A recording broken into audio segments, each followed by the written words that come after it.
সম্মানিত ভাইরা আমার নবী আপনার নবী বিশ্ব নবী জনাবে মুহাম্মদুর রাসূলুল্লাহ সাল্লাল্লাহু আলাইহি ওয়াসাল্লামের কণ্ঠ থেকে এই কোরআনুল কারীম শোনার জন্য আবু জেহেল আবু লাহাব নবীর ঘরের চতুর্দিকে অতন্ত্র প্রহরীর মতো দাঁড়িয়ে থাকতেন।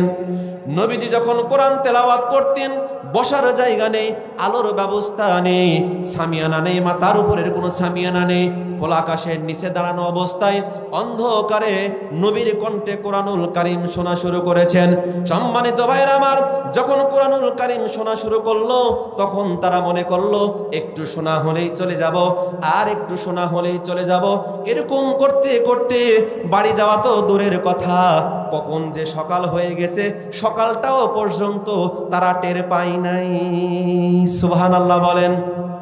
সম্মানিত ভাইরা আমার, প্রথম রাত্রিরে আবু জেহেল কোরআনুল কারীম শোনার পর মনে মনে ভাবলো এইভাবে যদি কোরআনুল কারীম শুনতে থাকি তাহলে আগামীতে সব লোক কালেমা পড়ে মুসলমান হয়ে যাবে।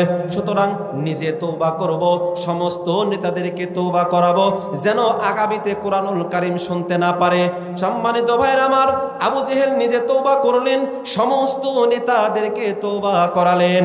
যখন তওবা করে বাড়ি গেল, তওবা করে বাড়ি যাওয়ার পর এই নবীর কণ্ঠে কোরআনুল কারীম শোনার জন্য একটি নেতার চোখেও ঘুম নেই। জোরে বলুন সুবহানাল্লাহ।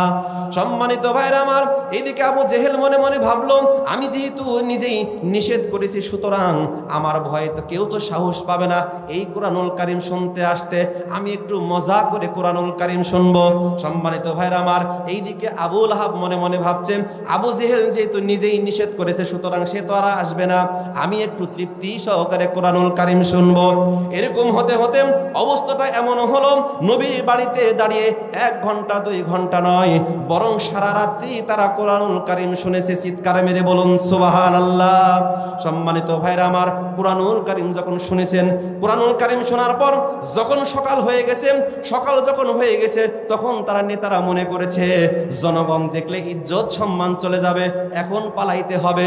প্রচন্ড পরিমাণে সকালবেলা দৌড়াতে শুরু করেছে।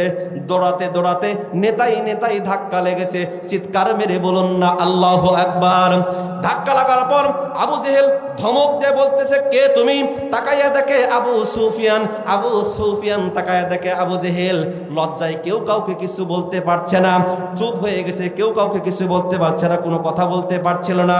এমত অবস্থায় আবু সুফিয়ান বলতেছে আবু জেহেল শোনো, আমি আবার সব দেবদেবীর কসম করে বলছি, লাত মানাত উজ্জা হাবলের কসম করে বলছি, আমরা সারা রাত দাঁড়িয়ে মুহাম্মদ সাল্লাল্লাহু আলাইহি ওয়াসাল্লামের কণ্ঠে যে কোরআনুল কারীম শুনলাম, আমি আল্লাহর নামের কসম করে বলছি এটা কোনো মানুষের তৈরি করা কোনো কিতাব হতে পারে না, এটি হলো সম্পূর্ণ আসমানি আওয়াজ। জোরে বলুন সুবহানাল্লাহ। আরো জোরে বলুন না সুবহানাল্লাহ। তাহলে সেই সময় বড় বড় যারা কাফের ছিলেন তারাও বিশ্বাস করতেন এই কিতাব মানুষের নয়, এই কিতাব কার? চিৎকারে মেরে বলুন এই কিতাব কার? আল্লাহর। এই কিতাবের মধ্যে কোনো ভুল নেই না? আছে? কোনো সন্দেহ নেই? আছে? কোনো সন্দেহ নাই। পৃথিবীতে কত বড় বড় বৈজ্ঞানিক